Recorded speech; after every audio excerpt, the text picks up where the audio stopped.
Today we're going to talk about how to plant trees in permaculture. So if you've seen some of my other videos, you're going to understand where I'm going, but I want to bring everybody up to date in case you haven't seen my other videos. And one of the things that I talk about is what to plant first. With permaculture, we're trying to take into account things that are coming onto your homestead or your property or whatever it is that you're working with. In my case, it's my backyard and it's my garden. And so this is like, we're talking about wind, we're talking about sun. We get really bad like dust storms here. I don't know if you've ever heard of haboobs. It's just fun to say. But we did get a really bad one. We did get one this year in Phoenix, Arizona. So it's things like that you want to be considering when you're talking about planting trees. And then the condition of your soil is also another one. So you might be in some place that's pretty wiped out from an ecological standpoint, and you need something to help get things started. And so you would be in the same place that I'm in. I'll show you a picture of what I started with. It was pretty barren, and that was after 4 years of trying to get things to grow. But the environment here can be so harsh that it was just pretty much dirt at that point. So what we need to do is plant what are called pioneer trees. And so let me explain what pioneer trees are. Pioneer trees, or pioneer anything really, but a pioneer tree for our purposes in permaculture is usually a native, and it's going to get started pretty easily because it's adapted to the environment. It's the tree that's going to go out and get the party started, I guess is you could say. In my example, for my yard, these were trees that could handle the severe Phoenix weather. They're native to the area, and I placed them strategically so that they would help not only block like the wind and everything, but I wanted them to provide shade for my raised beds. And so I planted one on the east, one on the west, and then I planted one in the middle because I'm also trying to stop some of the dust from being blown into my patio.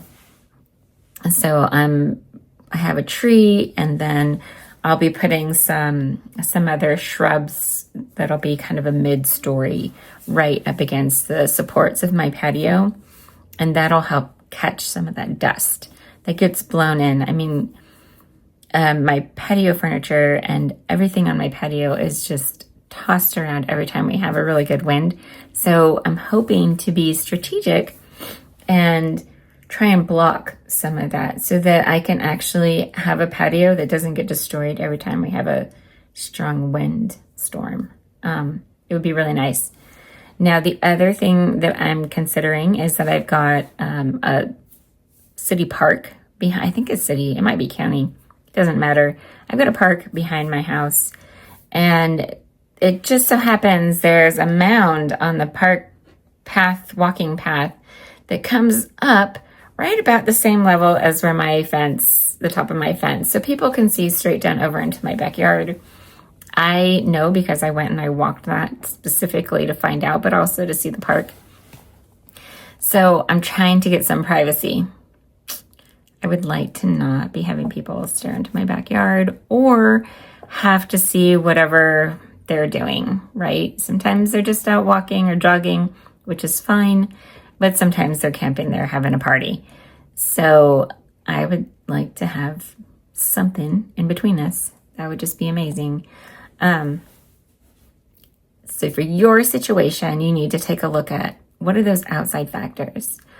What direction do the storms come in from? And is that something you want to invite in?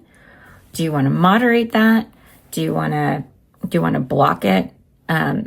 So that's where you're going to decide about your tree. Now, the other thing you need to think about with your tree is it's going to provide a shade up to about 1.5 times the height of the tree. So I picked trees that would be probably 20. I'm aiming for 20. They probably could get to 30 if I let them. Maybe for the shade from one side or the other, I might from east or west.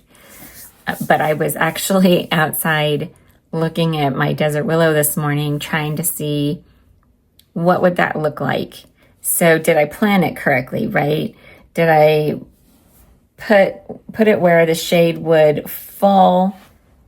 Sorry, gotta get this out of the way. Fall strategically to shade my raised beds from that what can be very severe early morning sun, or did I overshoot it and now I'm going to shade too much? I think I'm okay. So that's something that you need to keep in mind when you're looking at where to place them.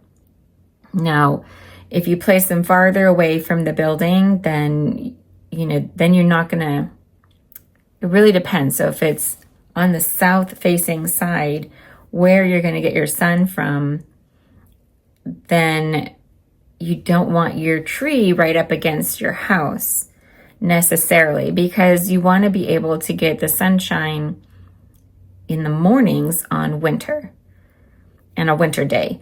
But if your tree is right up against your house, then it's blocking that sun. If it's far enough away, then the sun will still be able to get in because the shade won't be hitting. So it's those kind of strategies that you've got to think about, and maybe you want some shade because of summer, but you still need to not shade everything on the south side during the winter. Those are things to consider. Now, once you get past this pioneer stage and you have these kind of foundational, this is really going to be like your tallest trees. And those are the trees that are going to provide shade for this next mid-story trees that I'm going to talk about. Those are your taller ones. And then the mid-story are going to be like, they're going to need a little bit of relief. So you want to place them where they can actually take advantage of that in relation to these pioneer trees. So for my example, those are my fruit trees. I want to be able to grow fruit. I want to be able to grow sugar cane. I want to be able to grow, what are some of the other ones that I had planned? There was one more I can't think right now what it was, but in order to do that, you've got to plan not only for that it'll be in the shade, but that it'll have enough space to grow, that both trees will be able to have space to spread out and have that room, that growth room. There's going to be overlap in their canopies. So the taller shade tree might be like this, and your mid-story, if it's the shape of my hand, maybe they overlap like this. Like you wouldn't want to completely put them under, depending on the conditions, but for the most part, your mid-story trees are still going to need sunlight. You don't want to completely block it out. So you've got to make sure that, when this pioneer tree grows to be 20 or 30 or 40 or 50 feet, how wide is it going to be? And is that going to actually end up overshadowing completely your mid-story tree? So there's some strategy there in the trees that you select. And then underneath that, you're going to get some of those lower canopy shrubs, and then maybe a ground cover. So you've got different levels, and you want to think about, I saw some really good examples when I was out back east. It's been almost 2 months now. I was out there in September, and there was just edge everywhere, edge of the forest everywhere. So you had this really nice, like tall tree to mid-story to shrubs and down, going just about everywhere you looked. It was really beautiful. I tried to take some pictures of it. When you're thinking through this, these are the considerations in a permaculture garden, in a permaculture growing situation, no matter what it is. That's the considerations that you're taking into account. You can do guilds around your pioneer trees, and you should, but typically both are happening. You're going to have a guild, and you're going to have these kind of mid-story trees that you're growing along with it. So, if it's a pawpaw, you're probably going to get some height there. That's probably not going to be your mid-story, but you're still going to get your fruit out of it. As opposed to, like a spruce, or I'm growing a desert willow, and I've seen some full-grown ones, and they can get fairly tall, but they still don't get crazy tall. I think the ones that I've seen are probably 20 feet. Not bad. And I don't want something really tall in my backyard. My backyard's so tiny. And that's why I was saying I was kind of trying to judge how much sunlight would get through. And the other thing that you want to look at is how dense does it grow, right? If like the desert willow that I'm talking about, they actually don't grow super dense. They probably could, but the ones that I've seen, and I've checked them out in a few different cities and locations, they don't get that dense where they would completely block out the sun, but they'll provide enough shade that it'll give some relief. So I can still put a fruit tree near and around and still have it get a decent amount of sunlight. So for example, my fruit tree that's going to be right next to my desert willow is a citrus. It needs tons of sun. So there's no way I could put something with a more dense canopy right there with my citrus tree. It loves that sun. It just needs a break because we have such intense sun for so long during the summer. I don't want my citrus suffering like that.